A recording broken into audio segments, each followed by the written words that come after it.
Does an American citizen have a constitutional right to own a gun?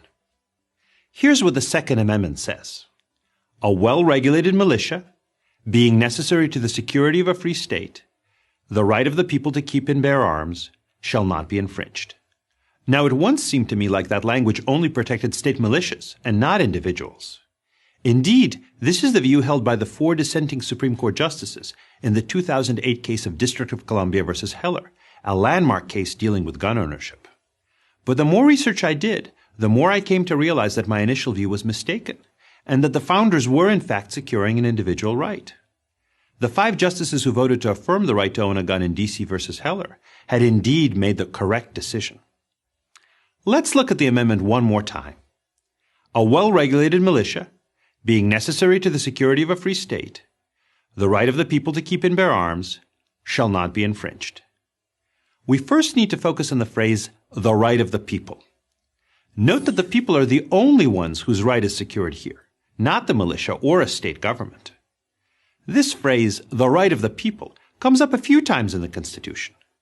For example, the First Amendment refers to the right of the people peaceably to assemble and to petition the government.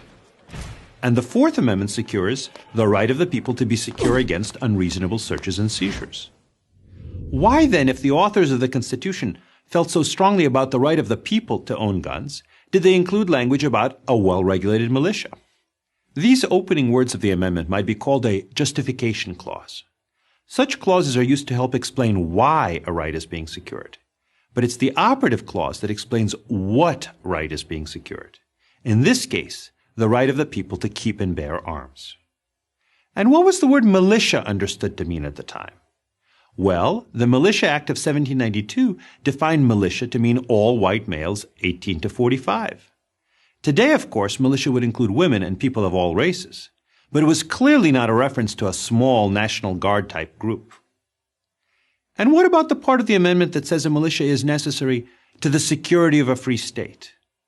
What the opponents of personal gun ownership ask, does a personal right of gun ownership have to do with that? Again, historical context is key. In the 1790s, the phrase free state wasn't used to mean an individual state like New York or Rhode Island. Rather, it meant what we'd call today a free country, a nation free of despotism. A free state is what the framers wanted America to be. They saw an armed citizenry as in part a hedge against tyranny. Citizens who own weapons can protect themselves, prevent tyrants from seizing power, and protect the nation from foreign enemies.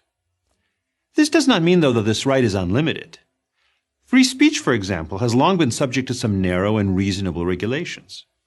But severe restrictions on owning a gun, like severe restrictions on free speech, would violate the Second Amendment as the founders understood it.